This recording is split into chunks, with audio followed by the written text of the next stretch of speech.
사실 열왕기 상하는 물론 유다의 왕들도 많이 나오지만 주로 북왕국 이스라엘의 왕들이 많이 나옵니다. 그 중에서도 가장 주연 중에 주연은 이 열왕기 상에서는 아합 왕입니다. 아합 왕.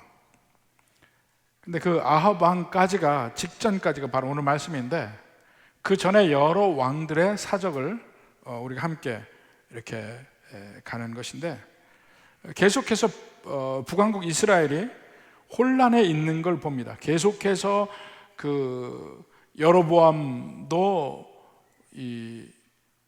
2대 만에 그 왕조가 무너지고, 바하사도 2대 만에 그 왕조가 무너지게 되는 광경을 봅니다. 그리고 계속해서 암살과 전쟁을 통해서 계속 왕들이 바뀌고 마지막에 오므리가 왕이 됩니다. 그러니까 엘라에서 시므리, 또 시므리에서 오므리, 중간에 오므리는 디브니하고 서로 갈라져 있고, 이름도 비슷하죠. 무리 왜 또 무리 하는지, 시므리, 오므리, 디브니. 이름이 좀 그렇지만, 근데 이 세 왕을 간략하게 소개합니다. 아합 왕은 아주 자세하게 여러 가지 사건들이 많아요. 근데 세 왕을 보면 엘라, 그 행적에서는 마시고 취하다가 암살당한 것밖에 없어요. 시므리는 모반을 일으켰다가 결국 7일 만에 자살하고, 오므리는 정권을 위해서 끊임없이 싸우다가 마침내 정권을 잡았고 수도를 천도해서 디르사에서 사마리아로 천도한 그 왕. 근데 이 세 왕의 공통점은 전부 다 악해서 하나님의 심판을 받았다는 얘기입니다. 바로 그 내용을 조금씩 다른 면을 보여주는 면이 있으니까 잠깐 한번 봅시다. 먼저 엘라의 통치가 8절부터 14절까지 있습니다. 한번 봅시다. 유다의 아사왕 제26년에, 그러니까 이 북왕국 이스라엘의 그 왕들을 이야기할 때는 남왕국 유다의 왕조와 겹쳐서 이야기를 해요. 이것을 쭉 보면 조금씩 그대로 계산했다가는 숫자대로만, 보이는 숫자대로만 계산하면 1, 2년이 틀리기도 하고 합니다.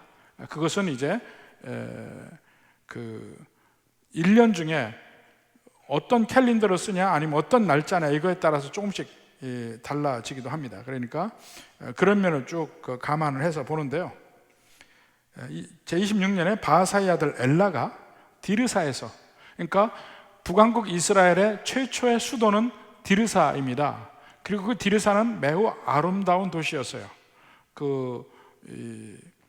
그들의 그 시가서에도 보면 디르사가 나옵니다. 아름다움의 상징이에요. 디르사에서 이스라엘의 왕이 되어 2년 동안 그 왕위에 있으니라. 자, 엘라가 디르사에서 왕국 맡은 자 아르사의 집에서 마시고 취할 때에 그 신하 곧 병거 절반을 통솔한 지휘관 시므리가 왕을 모반했다 그랬습니다. 어떻게 모반을 했는지 자세한 내용은 잘 모릅니다. 단지 이 군대의 절반을 통치하는 시므리. 근데 그들을 보면 지금 15절에 보면 지금 그들은 기쁘돈에서 진을 치고 전쟁하고 있어요. 그 전쟁의 지휘관은 오므리예요. 그러니까 군대의 절반은 오므리가 지금 통솔하면서 지휘하면서 전쟁하고 있고, 그 디르사 쪽에는 나머지 절반을 통솔하는 시므리가 아마 수도를 지키거나 나머지를 지키는 역할을 했던 것 같습니다. 근데 왕국 맡은 자 아르사의 집에서 마시고 취했다. 이 아르사란 사람이 그 모반에 동참했는지 안 했는지는 모르겠습니다. 근데 확실한 거는 왜 하필이면 그가 마시고 취할 때냐고요. 이걸 보면 아마 이 엘라는 그런 연락을 상당히 좋아했던 사람인 것 같아요. 근데 한참 전쟁 중에 그가 그렇게 연애를 하다가 죽임을 당하는 그 모습은 별로 좋게 보이진 않아요. 전쟁 중에 있는 왕의 모습은 적어도 아니라 이거죠. 그 스웨덴의 그 절대 왕정 시대, 스웨덴이 아주 강했을 때, 이 스칸디나비아 전체를 스웨덴이 다스리는 그때에 찰스 12세가 있었습니다. 그는 마치 그 프랑스의 루이 14세하고 비슷해요.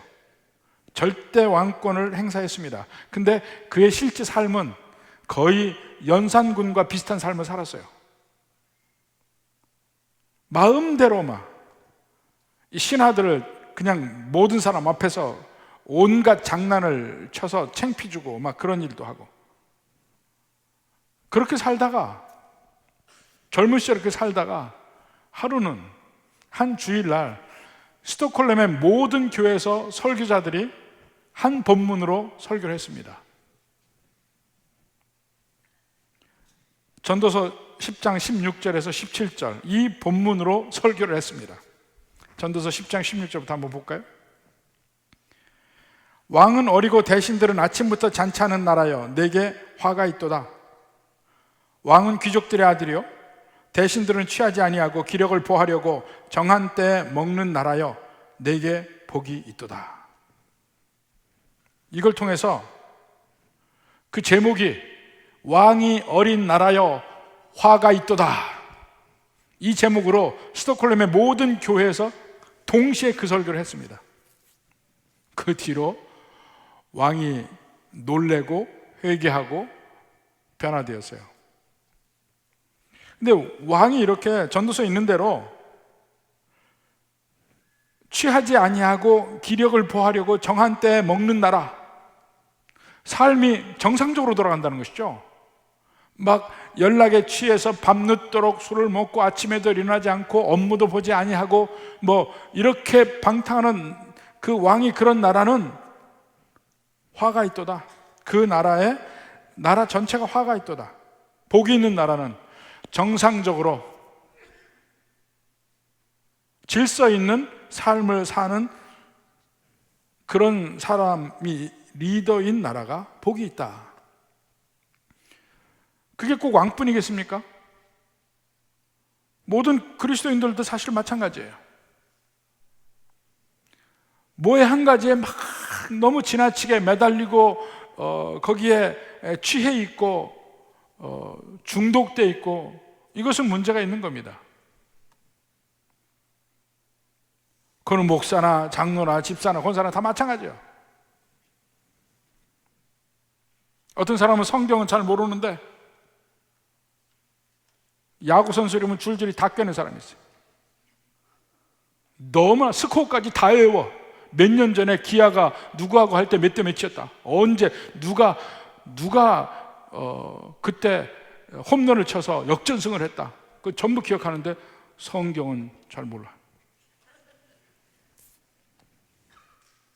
골프에 미친 사람들, 축구에 미친 사람들 졸졸졸졸 매일 텔레비를 보는데 그것만 봐. 축구만 보든지 골프만 보든지. 그 집 애들이 뭐 배우고 있습니까? 우리의 삶이 정상적으로 그리스도인의 삶답게 살고 있는가? 그런 집은 복이 있도다. 믿으십니까? 이 두 번째 왕조인 바하사의 왕조의 2대 엘라, 결국 그는 술 마시고 연애하다가 그 자리에서 암살을 당했어요. 반란을 당했습니다. 우리의 삶도 그런 면에서 다시 한번 균형 잡힌 삶을 살고 있는지를 생각해 봐야 되겠고, 두 번째, 시므리가 나옵니다. 자, 시므리가 원래는 군대의 장군이죠. 근데 모반을 해서 왕을 죽입니다. 자, 15절부터 봅시다. 유다의 아사왕 제27년에 시므리가 디르사에서 7일 동안 왕이 되니라. 그때 백성들이 블레셋 사람에게 속한 깁보돈을 향하여 진을 치고 있더니,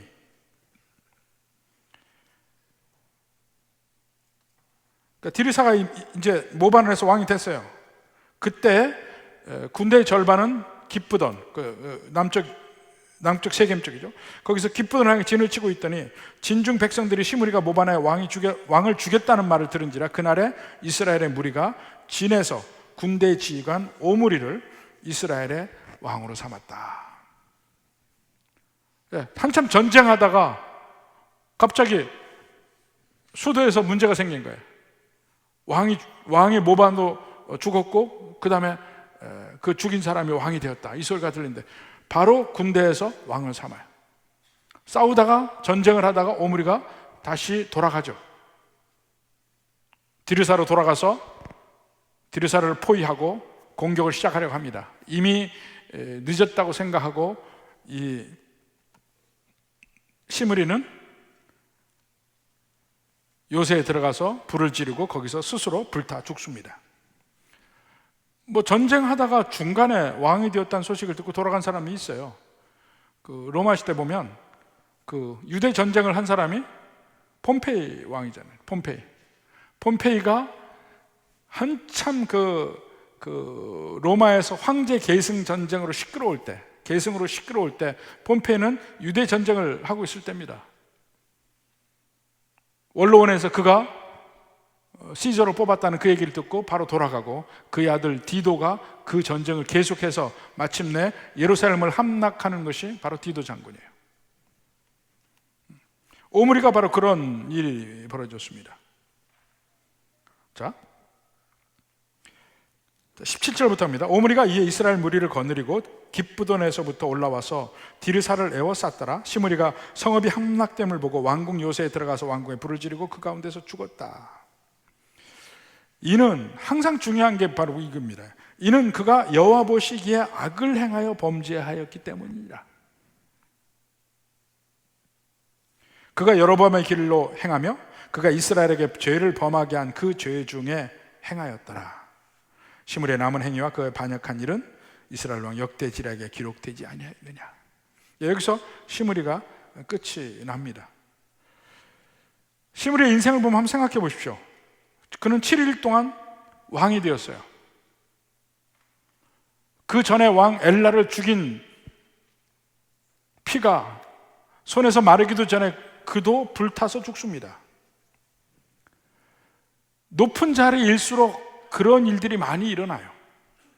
남들이 그렇게 탐하는 자리일수록 그런 일들이 많이 일어납니다. 가장 대표적인 예 중에 하나가 그 2차 대전 때 그 독일에 폰 브라임이라는 장군이 있었어요. 그 장군이 1945년 4월 28일에 베를린으로 소환됩니다. 그 소환된 이유는 이제까지 그 군대 장관 또는 사령관이었던 괴링, 그 괴링의 자리를 대신해서 이 총사령관이 되기 위해서 왔습니다. 그가 총사령관이 돼요. 그가 총사령관 되고 나서 이틀 만에 히틀러가 자살합니다. 권총으로. 그는 독일 전체 사령관으로 이틀 동안 있다가 이제 전쟁에 진 장군이 되는데, 이미 그가 총사령관 될 때 이미 알았어요. 전쟁이 졌는데 뭐. 졌다는 거 다 알고 이미 끝나는 마지막 단계라는 것도 알고 그렇게 사령관이 됐습니다. 근데 우리의 인생에도 보면, 우리 주변에도 보면 이렇게 불나방 같은 인생을 사는 사람들이 얼마든지 있지 않아요? 우리가 막 추구해서 가는 길이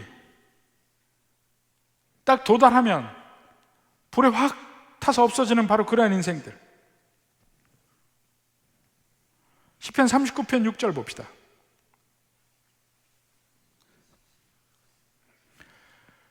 진실로 각 사람은 그림자같이 다니고 헛된 일로 소란하며 재물을 쌓으나 누가 거둘는지 알지 못하나이다.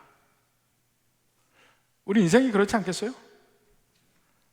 열심히 산다고 사는데 그림자같이 다녀. 그림자는 어떻습니까? 지나가고 나면요 아무것도 안 남아요. 그림자가 그런 거야. 우리 인생에 지나가고 나면 아무것도 남지 않는 인생. 뭐 사람은 죽어서 이름을 남긴다고 하는데,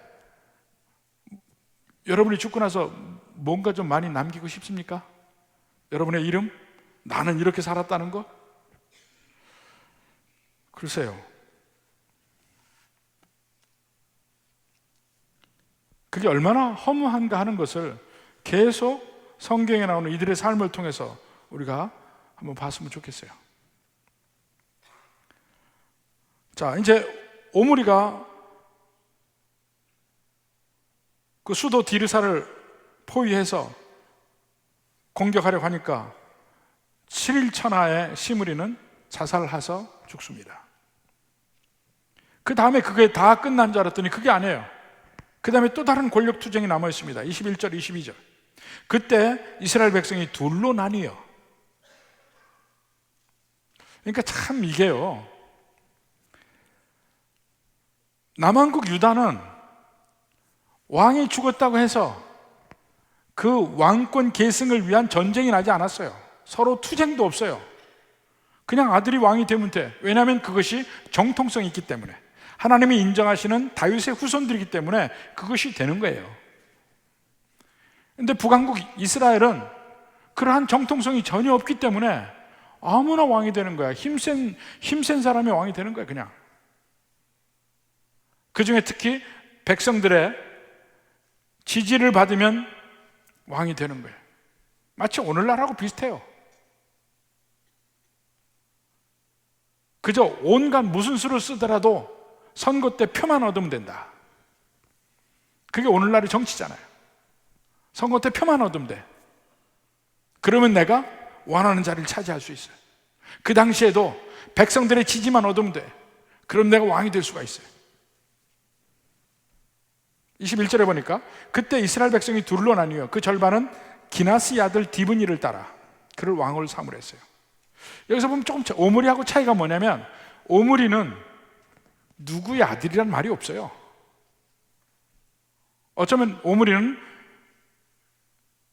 지금 막 그 왕이 죽어서 모반이 있었을 당시에 군대 사령관이었기 때문에 그가 주목을 받고 그가 왕으로 추대를 받은 것이지, 뼈대가 있어서 집안이 좋아서 그런 것 같지는 않아요. 그러니까 그보다도 또 다른 절반의 사람은 기나스의 아들 디브니를 왕으로 세우고 싶어해. 그 기나스의 아들이란 말이 들어간 것이 아마 그는 나름대로 그 수도 디르사에서 방귀깨나 뀌는 집의 사람인 것 같아. 좀 유지의 집안인 것 같아. 그 사람이면 괜찮을 것 같아, 집안으로 볼 때. 그래서 딱 반으로 나뉩니다. 그래서 싸우게 되는데, 그냥 집안 좋은 사람을 그리고 사람들에게 많이 알려진 그 사람을 왕으로 세우려는 것보다 당시에 힘을 가진 오므리가 군대를 가졌잖아요. 그가 이기기 시작하는 거예요. 그러니까 22절에 보니까 절반이었는데 오므리를 따른 백성이 기나스의 아들 디브니를 따른 백성을 이긴지라. 군대가 그 편인데 디브니가 죽음에, 이 디브니와 오므리가 둘이 같이 서서 서로 경쟁 관계에 있다가 디브니가 죽습니다. 이 기간이 거의 한 5년여가 걸렸어요. 실제 그 날짜를 계산해 보면 5년여 동안이 있었는데, 그 이후에 디브니가 죽은 것이 싸움에서 죽은 것 같지는 않아요. 그냥 죽었다고 되어 있으니까 아마 질병이라든가 사고라든가 이런 걸로 죽었을 것 같아요. 여하튼 그가 죽으니까 명실상부하게 오므리가 왕이 되었습니다. 자, 그 다음에 오므리의 통치가 23절부터 28절까지 나옵니다. 자, 유다의 아사왕 제31년에 오므리가 이스라엘의 왕이 되었다. 자, 31년에 왕이 되었죠. 15절에는 뭐라고 됐습니까?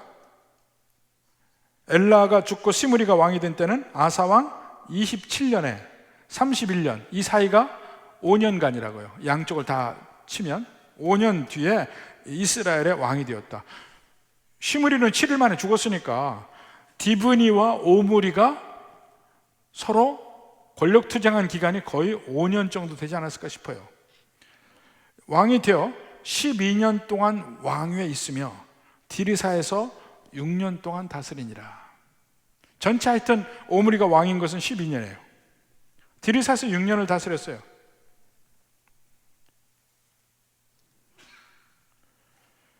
24절부터 봅니다. 그가 은 2달란트로 세멜에게서 사마리아 산을 사고 그 산 위에 성읍을 건축하고 그 건축한 성읍 이름을 그 산 주인이었던 세멜의 이름을 따라 사마리아라 일컬었더라. 이제 사마리아라는 이름이 처음 나오는 때예요. 오므리는 이미 그 앞에 두 왕조가 있었죠. 여로보암 2대, 바하사 2대, 그 다음에 시므리가 모반에서 7일, 그 다음에 오므리, 옆에 디브니. 얼마 지나지 않았는데 엄청나게 많은 여러 왕들이 지나갔어요. 그때까지는 수도가 디르사였어요. 좀 더 북쪽에 있는. 근데 오므리 왕 때 모든 나라를 평정하고 수도를 디르사에서 사마리아로 옮깁니다. 사마리아는 산 위에 있어요. 언덕 위에 높이 있습니다. 지금도 그 사마리아가 도시로서 성읍으로 지금도 존재하고 있어요. 나중에 로마의 황제인 아우구스투스 이름을 따서 그 이름을 지어서 지금도 있습니다. 근데 언덕 위에 있고 이거는 전략적으로 방어하기 좋은 땅이에요. 그래서 거기를 택해서 거기를 요새처럼 만들고 수도를 옮깁니다. 근데 수도를 옮긴 일을 오므리가 하나 했죠. 그 다음에 두 번째로 25절에 오므리가 여호와 보시기에 악을 행하되 그 전에 모든 사람보다 더욱 악하게 행했다. 이건 앞에 사람보다 더 악했다는 거예요.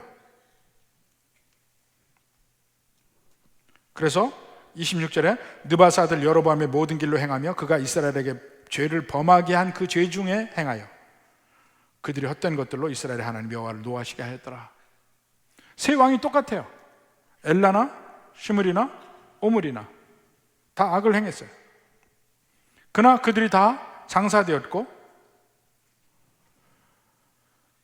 했는데 오므리가 12년간 통치를 하는데 그의 그 인생이 딱 두 줄로 나와요.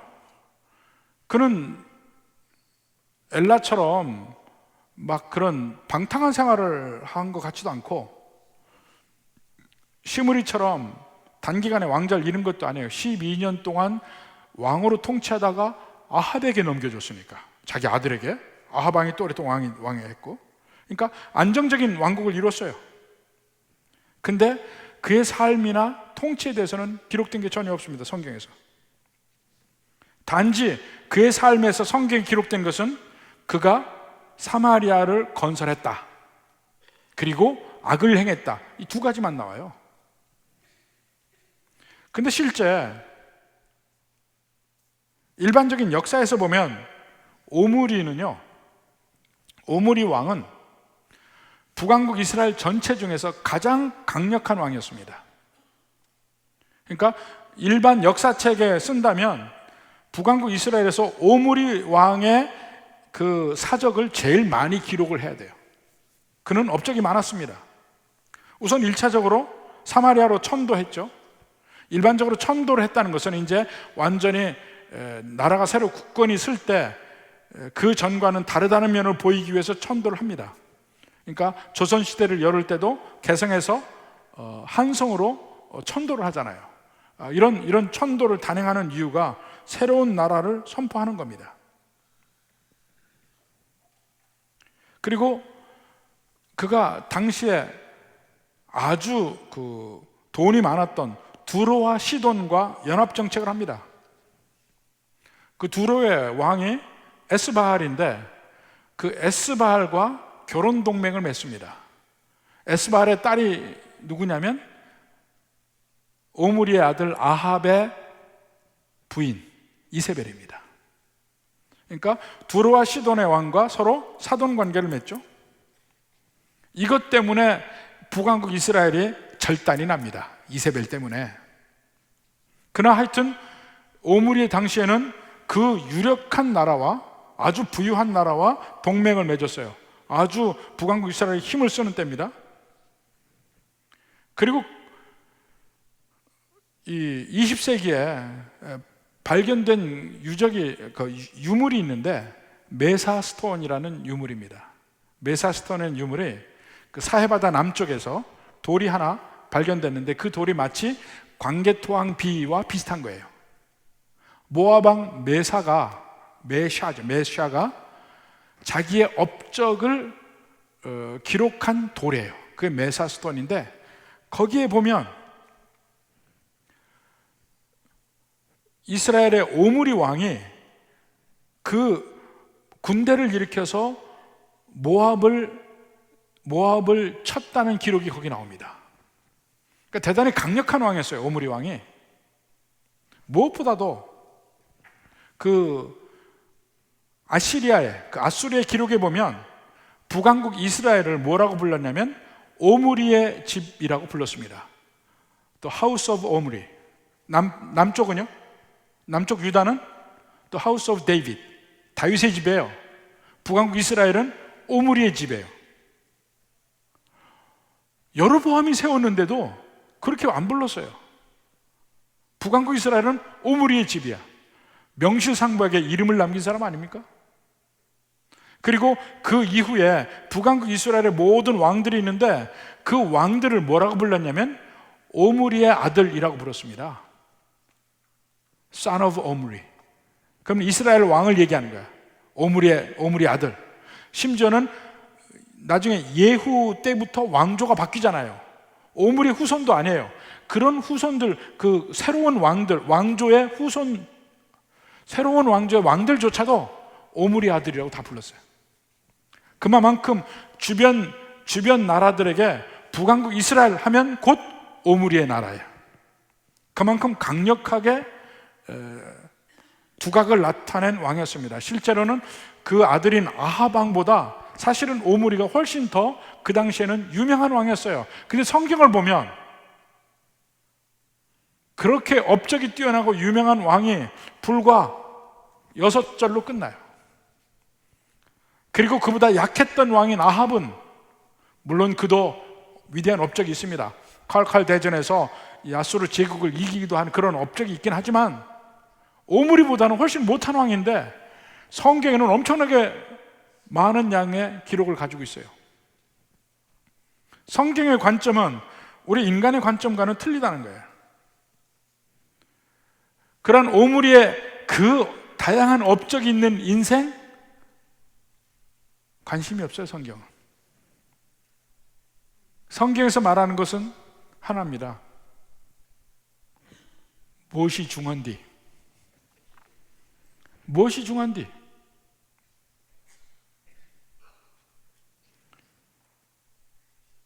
우리의 인생에 무엇이 중한디? 오므리는 강력하게 통치했고 그렇지만 악을 행했고 죽었어요. 왕으로 통치했고 악을 행했고 죽었어요. 그의 인생에서 뭘 더 알고 싶으냐 이거예요. 성경은 그런 오므리의 그 위대한 업적들 관심 없어요. 우리의 삶도 마찬가지입니다. 나는 살면서 나는 이렇게 살았고 저렇게 살았고 자랑스럽게 얘기할 수 있어요. 근데 그게 과연 하나님께서 중요하게 여기는 삶일까? 한번 생각해 봐요. 계속 우리가 지난번에도 봤던 내용이고 그 지난번에 봤던 내용이고 그 수많은 왕들이 나오는데 그 중에 특히 오므리 왕이라는 강력한 왕이 나왔는데도 불구하고 성경에서는 그에 대한 업적 한 개도 기록하지 않았어요. 오직 수도를 사마리아로 옮겼다. 디르사에서. 그거밖에 기록된 게 없어요.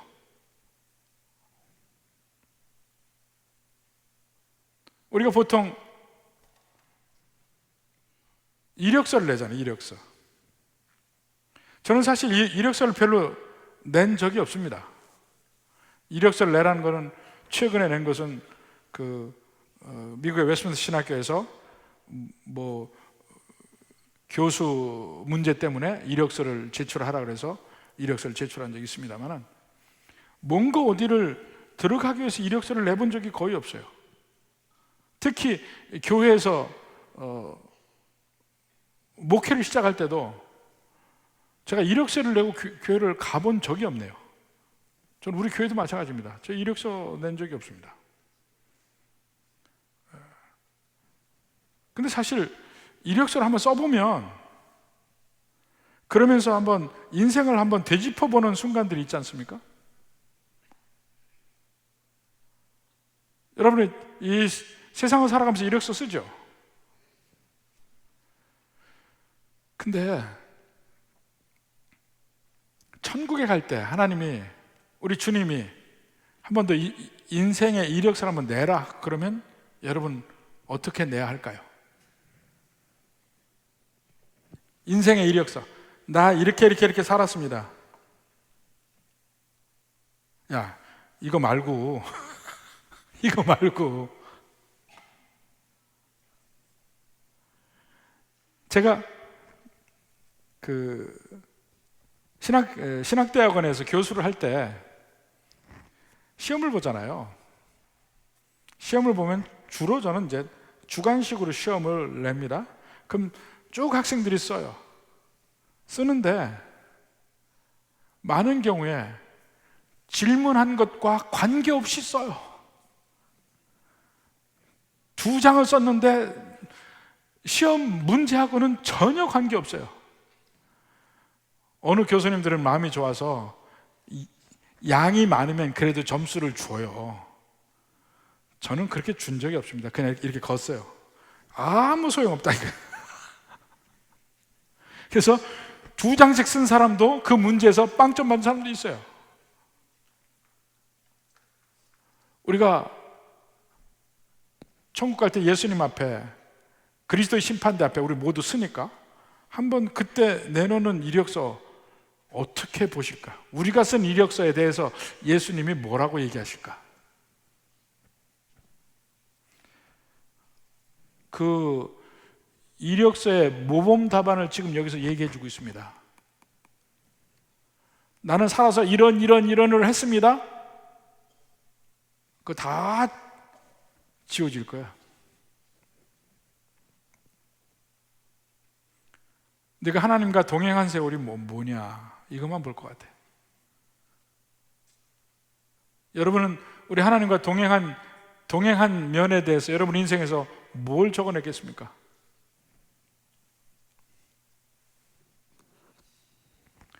우리 인생에서 무엇을 귀히 여기고 가야 될까요? 무엇을 귀히 여기고? 예수님도 그 면에서 우리 인생에 가장 귀한 것이 무엇인가를 말씀하셨어요. 조금 다른 관점으로 얘기를 하지만, 마태복음 13장 44절부터 볼까요? 다 아는 말씀입니다. 천국은 마치 밭에 감추인 보화와 같다. 사람이 이를 발견한 후 숨겨두고 기뻐하며 돌아가서 자기 소유를 다 팔아 그 밭을 샀느니라. 천국은 마치 내가 가지고 있는 모든 것을 다 던지고 사야 될 바로 그런 것이다. 45절도 마찬가지잖아요. 천국은 마치 좋은 진주를 구하는 장사와 같으니 극히 값진 진주 하나를 발견하며 가서 자기의 소유를 다 팔아 그 진주를 사느니라. 여러분에게 천국은 어떤 것입니까? 내가 가지고 있는 그 어떤 것보다도 더 귀한 것, 그리고 오직 그것만을 위해서 추구하고 나아가야 될 대상, 뭐 이런 거 아닙니까?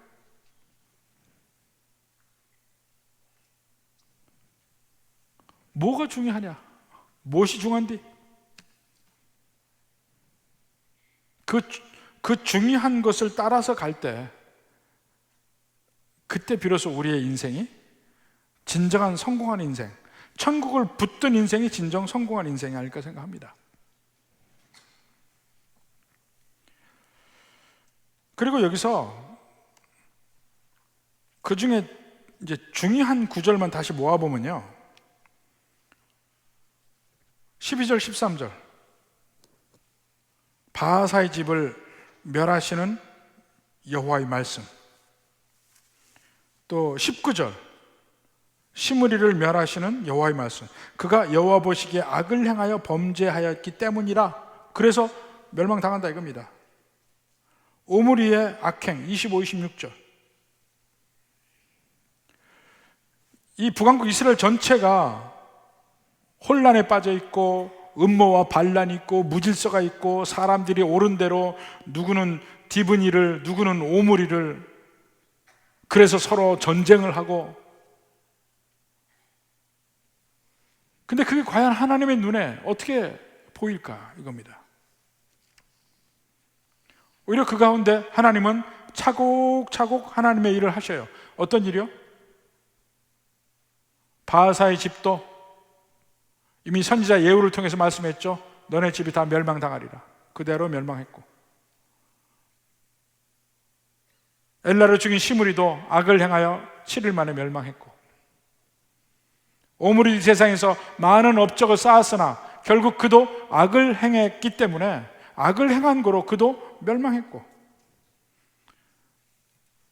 하나님은 마지막에 하나님의 역사를 그대로 이루어 가시는 것 뿐이에요. 인생들은 다양하게 사는 것 같아. 근데 결국은 그들의 결말은 계속해서 악을 행하고 심판받고 악을 행하고 심판받고 그것밖에 없어요. 그들이 모두 여호와 하나님 앞에 범죄하였기 때문에, 그 중에 특히 10계명 중에 제1계명, 제2계명을 범했기 때문에, 하나님을 하나님을 인정하지 않는 그 죄, 그게 가장 큰 죄인데도 불구하고, 그런 면에서 생각하면요, 우리는 이러한 성경의 관점이, 우리는 그 성경에 익숙해서 그냥 그런가 보다고 보지만은 사실 이 세상의 관점에서 보면 성경의 관점 대단히 낯설어요. 모든 이 세상의 주요 관심사 봐요. 우리 신문의 일면을 봅시다. 언제나 뭐가 가장 주요 관심사입니까? 정치. 두 번째는 경제.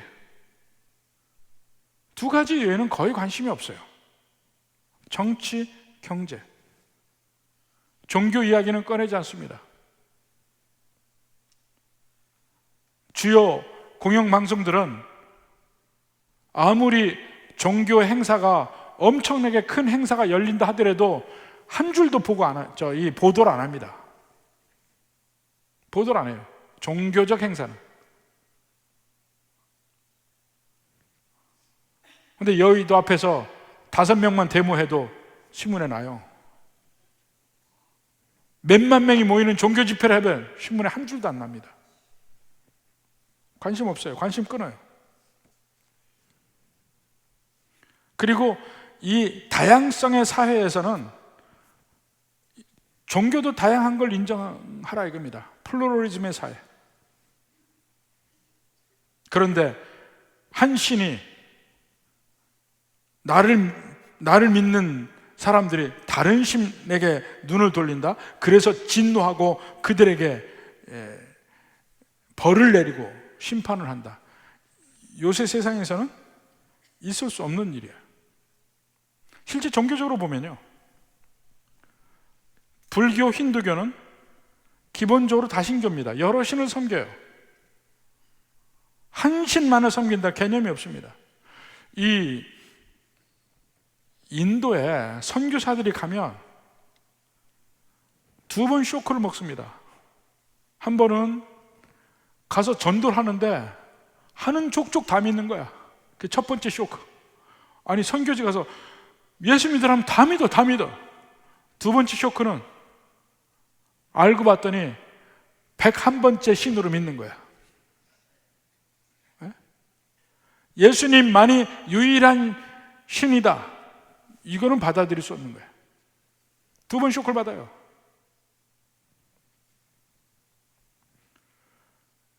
이슬람은 한 신 알라를 섬긴다고 하는데 거의 모든 면이 행위로만 집중되어 있습니다.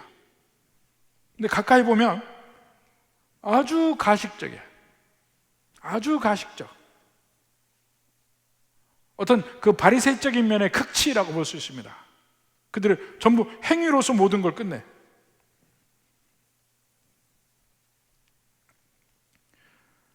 기독교 안에서도 자유주의 학자들은 오직 하나님만을 섬겨야 된다, 그렇지 않으면 죽음이다, 이런 면을 자유주의 학자들은 받아들이지 않습니다. 우선 여기 써 있는 이 말씀들을 하나님의 말씀이라고 받지 않아요. 그냥 이 열왕기상하, 사무엘상하, 신명기적 관점을 가진 학자들이 쓴 거, 그들의 관점, 인간적인 관점이 들어간 것, 이렇게 말합니다. 절대적인 하나님의 말씀이라고 보지 않아요. 그러니까 바로 이렇게 협박하는 것을 겁먹지 마라. 이게 자유주의예요. 우리의 선택의 순간이 오는 겁니다. 성경에서 우리 하나님은 오직 한 분이신 하나님입니다.